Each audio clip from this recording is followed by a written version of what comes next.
উনি একজন সাংবাদিক, উনি একজন লেখক, উনি রাজনৈতিক বিশ্লেষক, উনি অ্যাক্টিভিস্ট, উনি পরিবেশ কর্মী।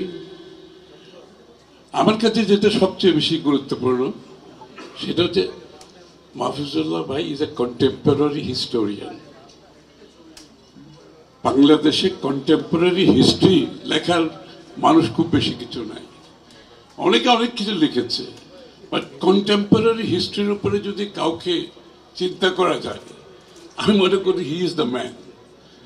এবং আজকে বিগত বছরগুলোতে ইতিহাস যখন বিকৃত, রাজনীতিবিদরা যখন ইতিহাসবিদ হয়ে উঠেছিল, মনে হয় তারাই ইতিহাসবিদ, তারা ইতিহাস সৃষ্টি করছে। আবার কিছু ইতিহাসবিদ সৃষ্টি করা হয়েছিল রাজনীতির স্বার্থে।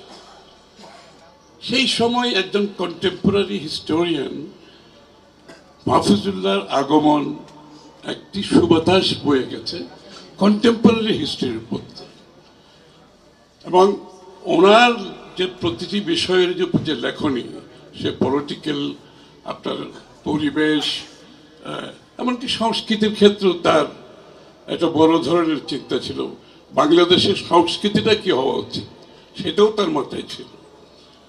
তা আমি যেটা বলছি যে ওনার এই যে অ্যাজ এ কন্টেম্পোরারি হিস্টোরিয়ান, ওনার লেখনীগুলো হিস্ট্রিকে একটা সত্যিকার অর্থে বাংলাদেশের হিস্ট্রি, আগামী দিনের হিস্ট্রি আমরা যখন রিভিজিট করি যে কোনো হিস্ট্রিতে, যে এর কিন্তু অনেকগুলো ইতিহাস, বিকৃতগুলো ইতিহাস প্রপাগান্ডার অংশ হিসাবে আসলে কিন্তু ইতিহাসে টিকে থাকার সুযোগ নেই। যখন ইতিহাস রিভিজিট করা হয় তখন সত্যিকার ইতিহাসটা কিন্তু বেরিয়ে আসে। মাহফুজুল্লাহ ভাই সেই ফুটপ্রিন্টটা রেখে গেছেন যে রিয়েল কন্টেম্পোরারি হিস্ট্রি বাংলাদেশের কি, প্রতিটি ক্ষেত্রে। বেগম জিয়ার উপর তার বই, শহীদ জিয়ার উপর তার বই, এবং ছাত্র রাজনীতির উপর তার বই।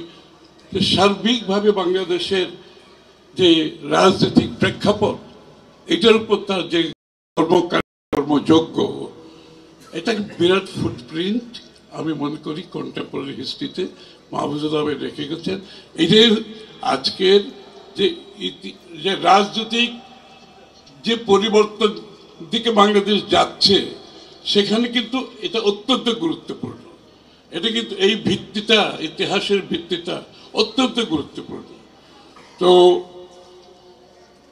বিগত দিনের স্মৃতিতে আমার সাথে মাহফুজুল্লাহ ভাইয়ের যেটা ছিল সেটা ছিল একান্ত রাজনীতিক এবং আন্দোলনকে নিয়ে যে কর্মকাণ্ডগুলো ছিল। সবাই বলেছে যে তখন একজন গ্রহণযোগ্য মানুষ যখন একটা আন্দোলনকে সমর্থন দিচ্ছে, তখন মনে হয়েছে এটা বিরাট পাওনা।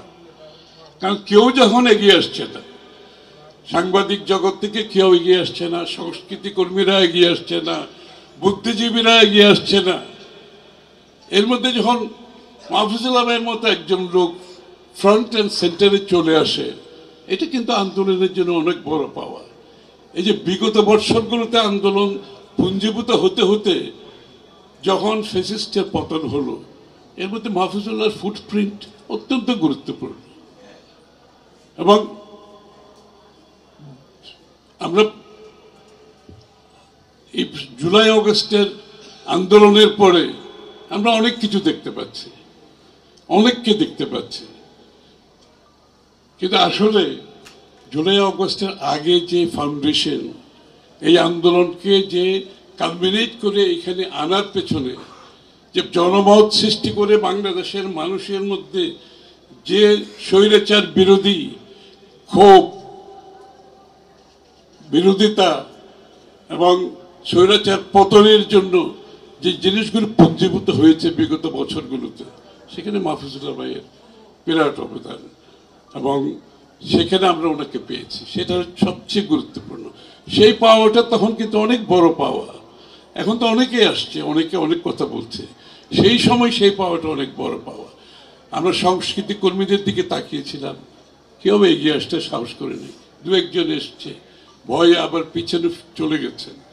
একইভাবে আপনার বুদ্ধিজীবীদের মধ্যেও আমরা একই জিনিস দেখেছি। সাংবাদিকদের কথা নাই বা বললাম, আর ওই যে ভারতে একটা বলা হয়েছে, শেখ হাসিনা যদি বললে তোমরা ব্যান্ড হও, তখন তারা হামাগুড়ি দিতে শুরু করেছে। তো সাংবাদিকদের তো সেই চেহারাও তো আমরা দেখেছি।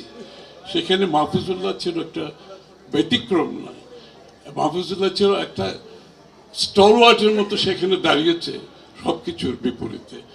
তো আমি বক্তব্য দীর্ঘায়িত করব না, ইতিমধ্যে অনেক বক্তব্য এসে গেছে। মাহফুজুল্লাহ ভাই sense of humour, we should celebrate him really. উনি তো সেলিব্রেট করার একটা লোক, তার সেন্স অফ হিউমার। কিন্তু একটা লোকের কত গুণ থাকতে পারে, মানে মাহফুজুল্লাহ ভাইয়ের সাথে যদি একটা সময় কাটাতে হয় ইভিনিংয়ে, মানে there is not a boring moment. তার সেন্স অফ হিউমার কিন্তু অপূর্ব ছিল, হাসি খুশি সবসময়, জোকের মধ্যে বিভিন্ন। এবং আমরা যখন একটা জোক আমরা সবাই সবসময় করি, আমরা মাঝে মাঝে দুপুরে আমাদের সারিনা হোটেলে খেতে বসতাম মাহফুজুল্লাহ ভাই সহ। তো মাহফুজুল্লাহ ভাই হচ্ছে একটা হোটেলের তো কিছু অবশিষ্ট থেকে এগুলো তো ফেলে দেয়, তো আমরা সেই যেগুলো ফেলে দেয় সেগুলো খেলে তো হোটেলের কোনো লস নাই। তো এটাকে উনি নাম দিয়েছে 2%।